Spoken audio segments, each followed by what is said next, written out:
Donc toi, quand le diagnostic en fait du diabète arrive, qu'est-ce qui se passe? Quel est le traitement à mettre en place? Tout début, quand je suis arrivé à l'hôpital, honnêtement, je vais être totalement transparent. Je me souviens plus très bien de ce qui a été fait. Parce qu'en fait, suite à la bandelette urinaire de tout à l'heure, on m'a conseillé, ma mère avait à l'époque contacté un laboratoire, j'ai été faire une prise de sang. Et après, une fois que la prise de sang a été faite au laboratoire, ils nous ont donné des résultats instantanément. Ils nous ont dit d'aller à l'hôpital en urgence et que j'avais voilà, tous les signes d'un diabète de type 1 naissant. En fait, quand j'ai été pris en charge à l'hôpital, c'est pas été trop compliqué, je vais essayer d'être succinct. En fait, quand on arrive à l'hôpital, le but c'est de faire tout de suite descendre la glycémie de manière rapide. Donc quand c'est comme ça, en général, ce qu'ils font, c'est que ils nous mettent une très forte quantité d'insuline tout de suite. Qu'est-ce qui a été mis en place pour toi au départ d'un point de vue thérapeutique, vraiment sur le traitement, Hmm. et comment ça a évolué par la suite? Beaucoup de choses. Euh, alors moi, au tout début, j'ai été traité via des insulines, donc des insulines injectables, des insulines synthétiques. Donc ça se présente sous la forme d'une petite cartouche, dans Une un seringue, stylo, hein, une un seringue. stylet. Donc un stylo ou une seringue. Moi, au tout départ, j'avais les seringues. C'est vrai que la seringue, ça fait tout de suite peur, hein, surtout quand on est jeune, etc. Moi, j'étais terrorisé à l'époque à l'idée de faire mes vaccins. Donc ça a été assez difficile au départ. Ce qui a été proposé, c'était que en fait, les infirmières me faisaient mes piqûres. Mais au bout d'un moment, voilà, et ça fait partie du process. Et d'ailleurs, je sais pas si elles regarderont cette vidéo, mais merci à elles pour leur patience oh, de beaucoup d'endroits différents. Mais je continue à les voir hein, régulièrement et j'ai beaucoup de sympathie pour elles. Voilà. Et je sais qu'elles font un métier qui est pas toujours évident et voilà, shout out. Euh, et donc du coup, voilà, ce qui s'est passé, c'est qu'il y a eu une sorte de transition, parce que moi je suis quand même resté à l'époque à l'hôpital pendant 6 mois. Donc voilà. Donc j'ai dû apprendre à me piquer tout seul, chose que je suis parvenu à faire. Donc voilà, dites-vous, comme j'ai expliqué, qu'on est passé de quelqu'un qui avait peur de se faire vacciner, hein, donc l'aiguille pour le vaccin, à se faire ses propres piqûres. Bon, après, l'aiguille, ça n'a rien à voir, hein, mais bon. Puisqu'on parle de traitement, on a un équilibre entre des insulines qui sont dites rapides et retard, donc les lentes. Alors, au niveau de mon traitement initial, j'avais une insuline donc dite lente, c'est l'insuline pour vivre. Donc c'est une insuline qui est là comme base, au fond, et qui en fait joue le rôle du pancréas, qui est le rôle qu'il peut avoir hors repas. Donc un rôle où il envoie des toutes petites quantités d'insuline, juste pour permettre au corps de bien fonctionner. Ensuite, il y avait une autre insuline, qui est une insuline dite rapide, et en fait cette insuline-là, elle est utilisée au moment des repas. Donc en fonction de la quantité de glucides qu'on va consommer, il y a une quantité d'insuline proportionnelle à injecter. Le fait de faire cette action, c'est ce qu'on appelle un bolus. On appelle ça un bolus parce qu'en fait, euh, au niveau de la courbe du taux de sucre dans le sang, imaginons on part sur une courbe stable, et en fait, quand on va manger du sucre, il va y avoir ce qu'on appelle le pic, un pic qui va être créé. Hyperglycémique. Voilà, un pic hyperglycémique. En fait, le sucre passe dans le sang, le taux de sucre dans le sang augmente, et l'idée, en fait, c'est de venir compenser cette augmentation en injectant la dose d'insuline qui est bien proportionnée à la quantité de glucides. Le but étant de revenir au seuil initial, si on part d'un seuil qui est réputé être bon, Normal. normal, Même dans s'il la n'y a pas norme. de norme. Oui. Par contre, l'autre possibilité, c'est qu'on peut partir par exemple d'un peu plus bas. Donc le but, c'est de venir mettre un petit peu moins pour laisser un peu plus de sucre être absorbé par l'organisme, laisser volontairement le taux de sucre dans le sang légèrement augmenter pour se retrouver à un seuil plus stable. Donc on vient, en fait, finalement, on joue un petit peu sur la quantité d'insuline qu'on peut mettre.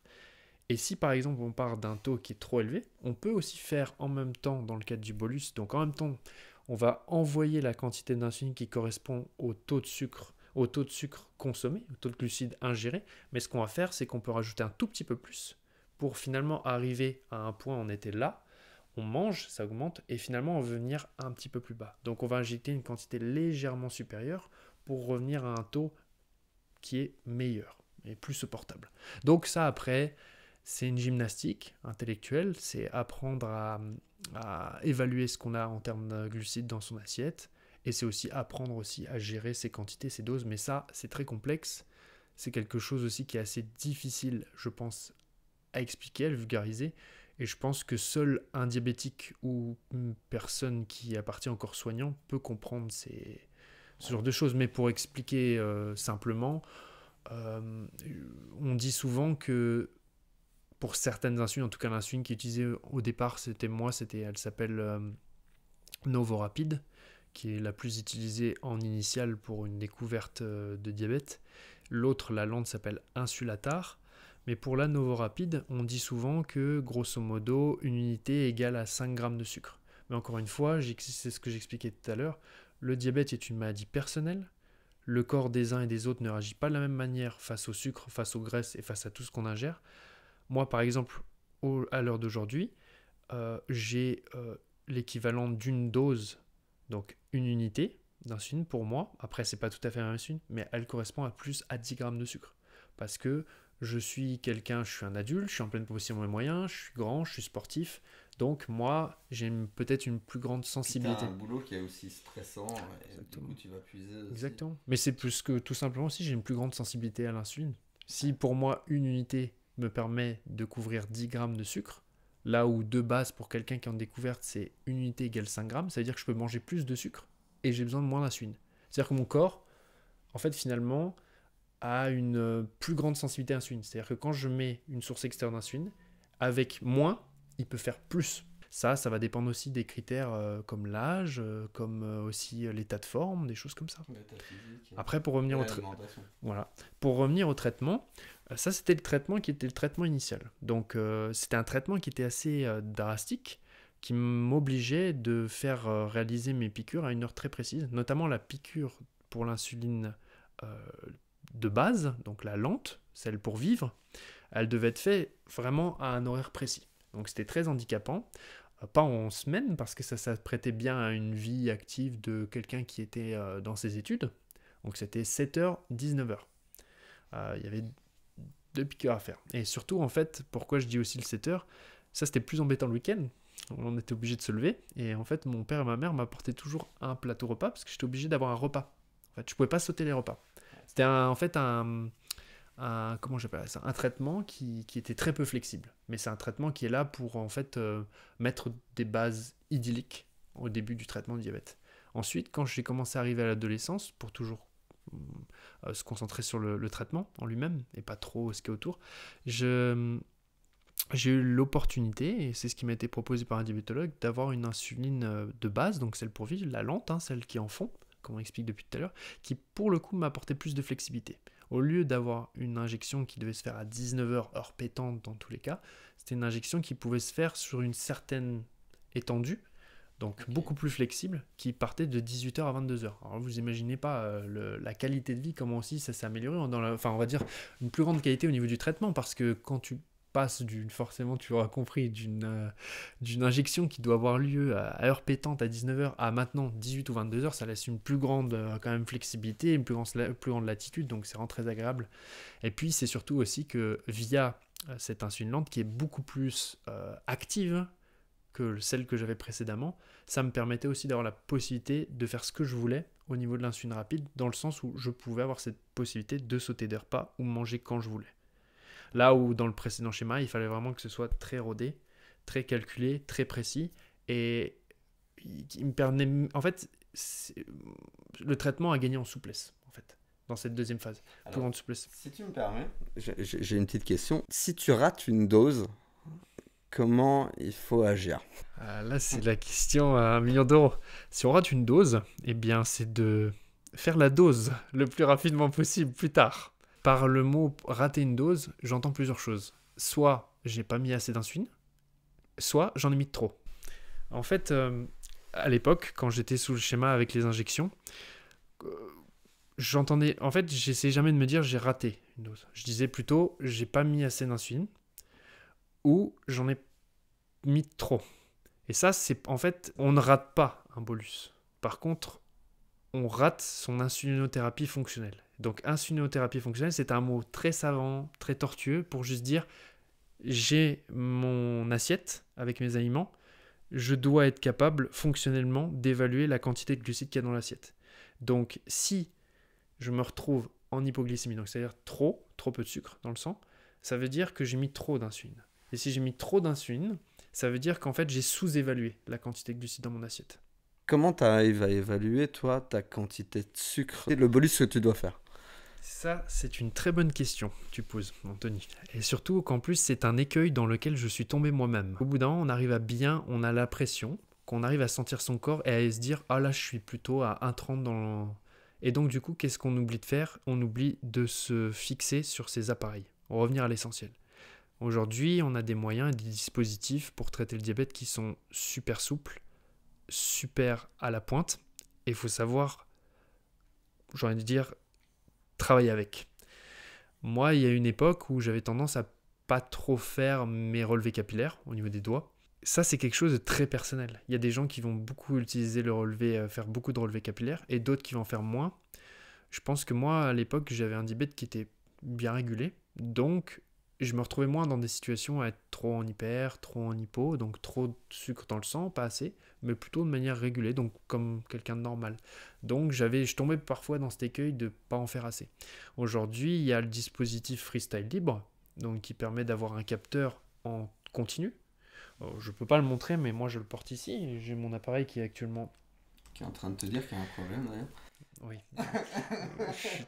Disclaimer. Mais... Voilà, c'est cet appareil-là. Et en fait, l'avantage que ça a, comparé au le fait de faire des relevés capillaires en se piquant au bout des doigts, c'est que là, on a juste besoin de se scanner. Et en lifetime, je peux voir mon taux de sucre dans le sang. Voilà, donc là, je suis trop bas, c'est pas bien. Mais bon. C'est pour ça qu'il était rouge. Oui, mais c'est pas grave, c'est constant, donc c'est pas grave. Et surtout, en fait, cet appareil, l'avantage qu'il apporte, c'est qu'il indique aussi une courbe de tendance. Donc, s'il permet aussi de donner une donnée qui n'existait pas avant avec l'appareil en prélèvement capillaire, c'est qu'en fait, il permet de donner un indicateur en disant plutôt comment le taux de sucre va pouvoir évoluer dans les 15 ou 30 minutes prochaines. Donc, c'est vraiment une donnée qui est un peu game changer. Parce que du coup, au-delà d'avoir en plus son taux de sucre actuel dans le sang, on peut aussi anticiper maintenant. On n'est plus dans une posture où on réagit. Mais du coup, tu as 0,67. Est-ce que tu veux un coca? Non, merci. Alors, j'ai une autre possibilité et j'en viens à mon traitement qui est le traitement que j'ai actuellement. Donc aujourd'hui, j'aurai cette possibilité de pouvoir me resucrer en buvant quelque chose. Mais j'ai aussi un autre levier maintenant. En fait, aujourd'hui, j'ai ce qui se fait de mieux au niveau du traitement du diabète. Je n'ai plus d'injection. Donc, je n'ai plus besoin de me piquer. J'ai plus besoin de faire donc mon injection d'insuline lente tous les 24 heures. T'as jamais eu de traitement Péros, par exemple? Non. Ça, c'est des traitements qui... Alors, c'est des traitements qui sont... Honnêtement, je n'ai pas à ma connaissance de données qui disent que des patients qui sont diabétiques de type 1 sont traités sous médicaments. En général, c'est souvent les diabétiques de type 2. Pourquoi? Parce qu'en fait, il me semble que le médicament aide à diminuer ce côté affaiblissement des petites cellules qui créent l'insuline. Et donner un médicament comme ça pour un diabétique de type 1, ça n'aurait aucun sens étant donné que tu peux pas diminuer un sentiment de fatigue sur des cellules qui seraient peut-être mortes. Donc, ouais, ils sont plus là de cette façon. Diminuer la fatigue d'un mort, c'est compliqué. Voilà. Bref, ça c'était pour la blague. Mais donc non, il n'y a pas de dispositif de ce genre. Par contre, oui, aujourd'hui, il y a la pompe à insuline. Et donc en fait, je porte au quotidien avec moi une pompe, donc qui est en prise, du coup, une emprise capillaire. En fait, dans le diabète de type 2, il n'y aurait aucun intérêt d'être traité au stylo avec l'injection d'insuline artificielle, même si ça se fait dans certains diabètes de type 2. Ça peut arriver, dans certains cas, dans la prise en charge du diabète de type 2, qu'on ait un diabète de type 2 qui est si grave, qui peut presque s'apparenter à un diabète de type 1. Il est très très proche, parce qu'en fait, le niveau de fatigue au niveau des petites cellules qui produisent l'insuline est tel qu'on en est presque à un niveau de rupture où en fait elle fonctionne presque quasiment plus. Donc ça arrive que des fois le diabète de type 2 soit pris en charge avec l'injection d'insuline artificielle, mais en général les doses qui sont injectées ne sont pas comparables aux doses qui sont injectées par quelqu'un qui a un diabète de type 1. Les besoins ne vont pas être les mêmes. Un diabétique de type 2 qui va être sous traitement au stylo à insuline va vraiment s'injecter en général des des doses qui sont extrêmement faibles. Est-ce que tu peux nous expliquer pourquoi elle est dite artificielle? Bien sûr. En fait, elle est tout simplement artificielle parce que c'est pas moi qui la produit. Donc c'est une insuline qui est synthétique, que je m'injecte. Toute l'insuline que je m'injecte, c'est une insuline qui est synthétique. Moi, je suis pas autosuffisant. Mon pancréas, comme j'ai expliqué tout à l'heure, ne produit plus du tout d'insuline. Donc je dois m'injecter une insuline synthétique, chimiquement créée par la science. Mais heureusement qu'elle est là. Elle n'est pas du tout naturelle, en fait. Ah non. Mais heureusement d'ailleurs qu'on a cette capacité à en produire de la synthétique, parce que sinon ce serait très compliqué. Il n'y aurait pas beaucoup de moyens. Je sais qu'il y a quand même de mémoire, corrigez-moi si je me trompe, hein. Il me semble qu'il existe des insulines qui sont faites via des insulines, en fait, qui sont des insulines naturelles, qui en fait sont l'insuline de bœuf. Je parle au visa d'un épisode de CSI Les Experts, dans lequel il était question d'insuline. Et la personne, il parlait d'insuline naturelle de bœuf. Voilà. Mais moi, en tout cas, je m'injecte du chimique. Moi, je suis un punk. Donc voilà. Comment tu te resucres après une hypoglycémie? Là, je vais pouvoir le montrer très simplement, parce qu'actuellement, il faut que je me resucre. Donc, je vais aller chercher ma brique de Minute Maid, un sucre rapide, et je vais expliquer tout de suite après, en même temps que je bois mon jaune jus de fruits, pourquoi je bois seulement jus de fruits, et pourquoi je bois cette quantité-là. Et après, j'expliquerai les différents schémas. Alors, en fait, sur un resucrage post-hypoglycémie, il faut vraiment, vous, dans l'urgence, resucrer avec des sucres rapides. Donc là, on est sur un sucre rapide, et surtout, stabiliser le resucrage avec un sucre lent. Alors, la prise en charge de l'hypoglycémie, c'est quelque chose de à la fois très théorique, mais qui dans la pratique est beaucoup plus complexe que ça. Pour la prise en charge de l'hypoglycémie, je pense que toi, tu as une approche urgentiste. Voilà, urgentiste. Donc, dans le cas d'une urgence, c'est vrai qu'il est toujours conseillé, ou une hypoglycémie, on va la qualifier d'hypoglycémie, on va pas parler d'urgence, parce que sinon ça fait peur, on va dire une hypoglycémie grave. Donc c'est-à-dire un taux de sucre qui est extrêmement bas, on va peut-être pas dire le terme morbide, mais il y a un risque. Il y a un risque de faire un coma, parce que à l'image de ce qu'on a expliqué plus tôt, on peut faire un coma quand on a trop de sucre dans le sang, mais on peut aussi faire un coma, ou une situation de coma, off, en gros le cerveau se met en off dans les deux cas, quand il y a trop. Il doit minimiser les fonctions et se concentrer sur certaines fonctions. Donc le cerveau met beaucoup d'autres fonctions en off pour se concentrer que sur ces fonctions-là. Donc c'est un peu un instinct de survie. Quand on est en hypo, il y a besoin de sucre pour faire fonctionner l'ensemble de l'organisme. Et le cerveau, en fait le corps humain est bien fait. Il va privilégier toujours les organes qui sont les plus clés, les plus importants. Donc le fonctionnement du cœur, le fonctionnement des poumons, et en dernier lieu, le cerveau. Mais le cerveau, c'est un peu un égoïste en fait. Il se croit un peu unique et au centre de la table. Pour que le cerveau fonctionne, il faut qu'il y ait du sang qui soit pompé, et il faut aussi que la respiration soit toujours là, et que ce sang-là soit filtré. Donc en fait, tout ça, ça permet de... Toutes ces fonctions-là, que ce soit le cœur, que ce soit le poumon, etc. En fait, tout le corps fonctionne pour, en grande partie, le cerveau en fait. Et le cerveau en fait va faire en sorte d'identifier qu'est-ce qui lui est clé pour que lui continue à fonctionner. Et pour qu'un cerveau continue à fonctionner, il faut que le cœur continue à fonctionner, il faut que le poumon continue à fonctionner. Sinon le cerveau, il ne fonctionnera plus. Il est plus oxygéné, le sens... Sachant que le cerveau, c'est la base du message. Voilà, et c'est surtout là que c'est important. Parce que tous ces mécanismes qu'on a expliqués depuis tout à l'heure aussi par rapport à l'hypo, l'exemple qu'on prenait tout à l'heure en disant... Il faut que tu te resucres parce que là, je ne suis pas en capacité, ton foie n'est pas capable de libérer ce super sucre qu'est le glycogène, donc il faut que toi, un message est envoyé pour dire, toi, tu dois t'alimenter parce que là, il y a une situation qui fait que seulement par un élément externe, cette situation-là pourrait être réglée. Et donc, cet élément externe, c'est l'alimentation. Donc, et surtout le sucre.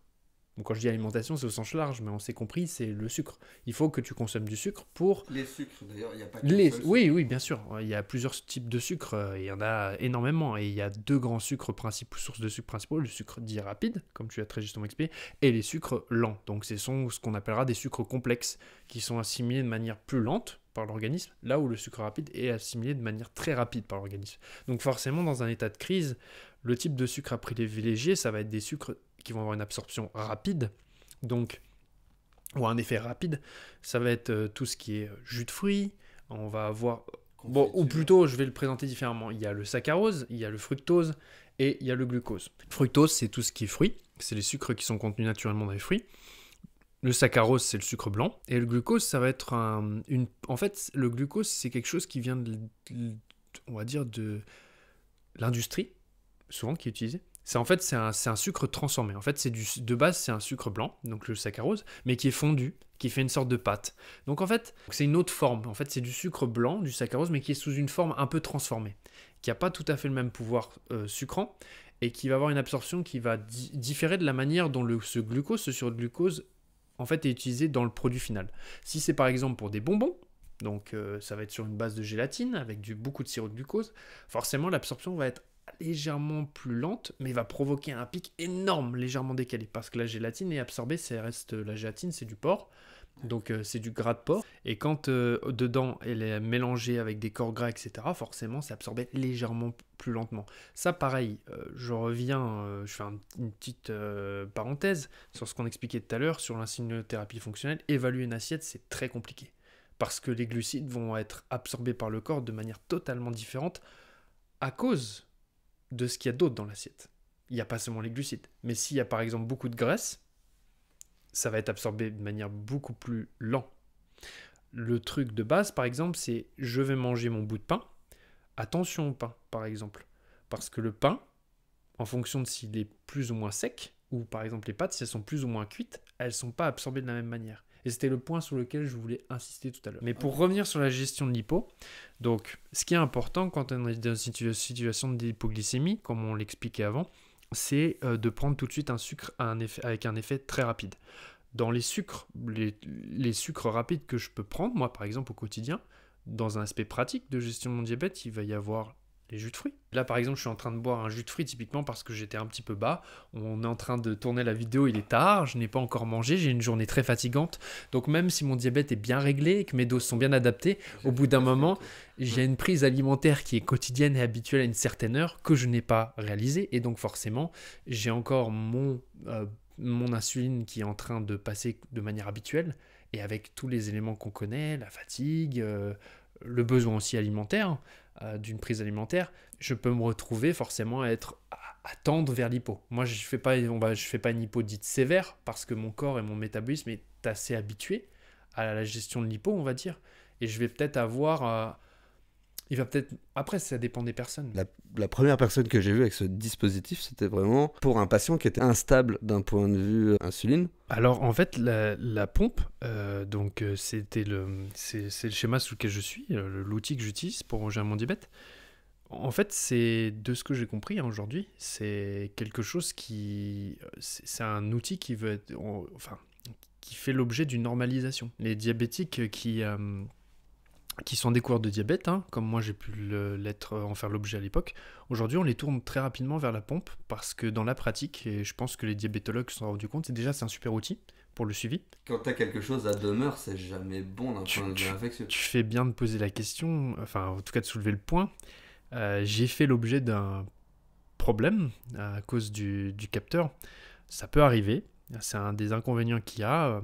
Après, normalement, quand on change son cathéter, parce que c'est un petit cathéter qui me permet d'être connecté en intradermique et qui est connecté ensuite à la pompe, logiquement, si on change de manière régulière ces cathéters, ça ne doit pas arriver. Quand on pose le cathéter, la base qui reste connectée, en fait, là où il y a la zone de mise en place du dispositif, en fait, il y a une possibilité de se déclipser du cathéter pour pouvoir retirer la pompe, en fait. Et c'est quand même pratique parce que ça permet quand même de pouvoir se libérer de la pompe, même si en soi, si je partage ma propre expérience, la pompe, au bout d'un moment, on l'oublie totalement. Moi, elle est dans ma poche...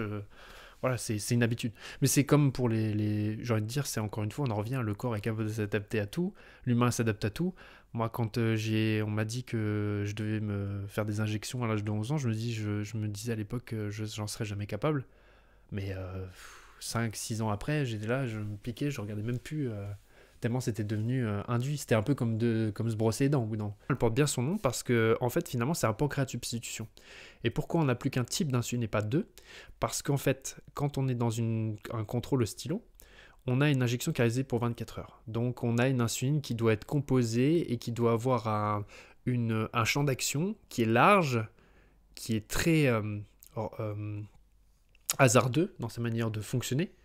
Là où, avec la pompe, en fait, la pompe utilise une seule insuline, qui est la même que celle qui doit être utilisée pour les repas, qui est dans une petite cartouche. Et en fait, la pompe sécrète toutes les heures une petite quantité de cette insuline rapide, mais en tout petit bolus. Comme l'insuline rapide a une activité et une action qui est plus importante que l'insuline dite basale, donc continue, le fait de l'injecter en toute petite dose, finalement, ça revient à avoir, en toute petite quantité, ça revient à avoir la même activité, la même action qu'une insuline de base qui peut être injectée en grosse quantité.